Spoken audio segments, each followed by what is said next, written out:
RSS ರಾಷ್ಟ್ರೀಯ ಸ್ವಯಂ ಸೇವಕ ಸಂಘ 1925ರ ವಿಜಯದಶಮಿಯ ದಿನ ಡಾಕ್ಟರ್ ಕೇಶವ ಬಲಿರಾಮ್ ಹೆಡಗೇವಾರ್ ಅವರು ನಾಗಪುರದ ಮೋಹಿತೇವಾಡದ ಮೈದಾನದಲ್ಲಿ ಕೆಲವು ತರುಣರ ಜೊತೆ ಸೇರಿ ಪ್ರಾರಂಭಿಸಿದ ಹಿಂದೂ ಸಾಂಸ್ಕೃತಿಕ ಸಂಘಟನೆ.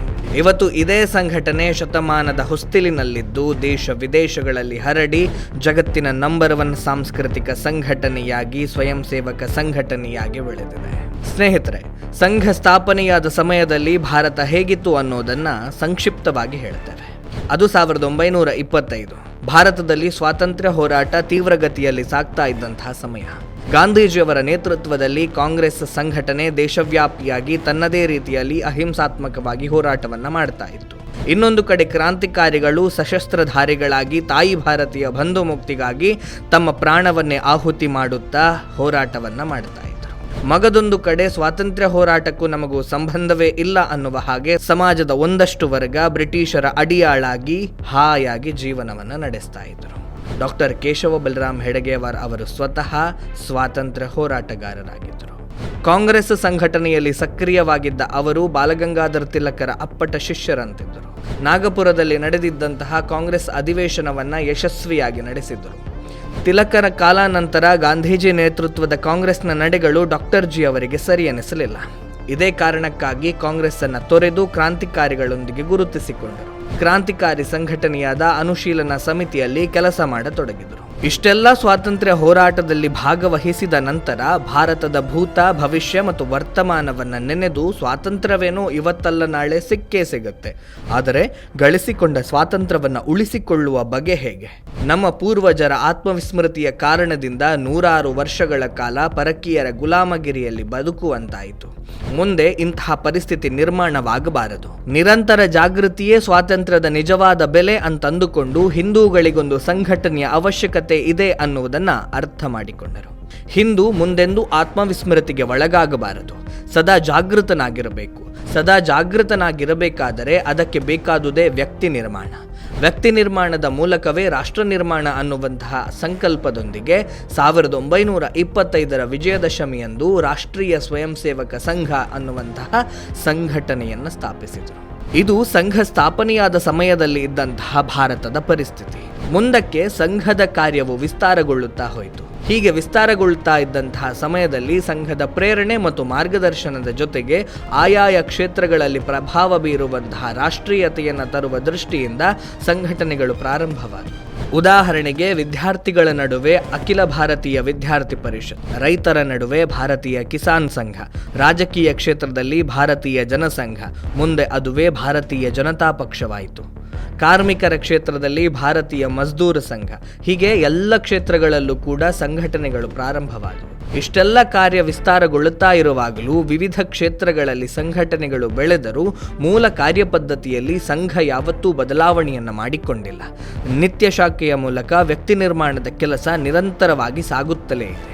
ಏನಿದು ಪಂಚಪರಿವರ್ತನೆ? ಮನುಷ್ಯ ಕೇವಲ ಒಂದು ಆರ್ಥಿಕ ಪ್ರಾಣಿಯಾಗಿದ್ದಾನೆ ಅನ್ನುವಂತಹ ಪಾಶ್ಚಿಮಾತ್ಯ ಚಿಂತನೆ ಮತ್ತು ವಿಶ್ವದೆಲ್ಲೆಡೆ ಹರಡಿರುವಂತಹ ಸಮಾಜವಾದಿ ವಿಚಾರಧಾರೆ ಮಾನವನ ಉನ್ನತಿ ಅಂದರೆ ಅವನ ಆರ್ಥಿಕ ಪ್ರಗತಿ ಮಾತ್ರ ಅಂತ ಪ್ರತಿಪಾದಿಸುತ್ತೆ.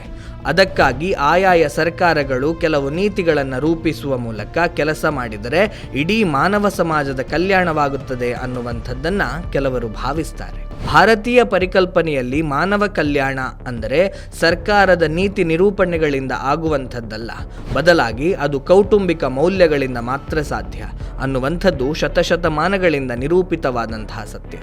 ಹೀಗೆಂದು ಯೋಚಿಸುವಂತಹ ದೊಡ್ಡ ವರ್ಗವೂ ಕೂಡ ನಮ್ಮ ದೇಶದಲ್ಲಿದೆ. ಕೇವಲ ಅಧಿಕಾರದಿಂದ ಮಾತ್ರವಲ್ಲ, ಸಮಾಜವನ್ನು ಸಿದ್ಧಪಡಿಸುವ ಮೂಲಕವೂ ಕೂಡ ಆಮೂಲಾಗ್ರ ಬದಲಾವಣೆಯನ್ನು ತರಬಹುದು. ಅಂತಹ ಬದಲಾವಣೆಯೇ ಶಾಶ್ವತವಾಗಿರುತ್ತೆ. ಭಾರತದಲ್ಲಿ ಈ ರೀತಿಯ ಪರಿವರ್ತನೆ ಆಗಬೇಕು. ಸರ್ಕಾರಗಳು ಜನಕಲ್ಯಾಣಕ್ಕಾಗಿ ನೀತಿ ನಿರೂಪಣೆಗಳನ್ನು ರೂಪಿಸುತ್ತೆ.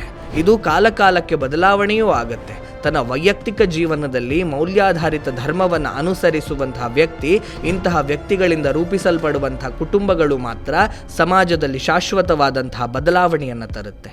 ಹಗರಣ ಮತ್ತು ಹಿಂಸಾಚಾರವಿಲ್ಲದ ಸಾಮಾಜಿಕ ಜೀವನವನ್ನು ರೂಪಿಸಲು ಒಂದು ಸಂಯಮದ ಜೀವನವನ್ನು ನಡೆಸಬೇಕಾದಂತಹ ಅಗತ್ಯವಿದೆ.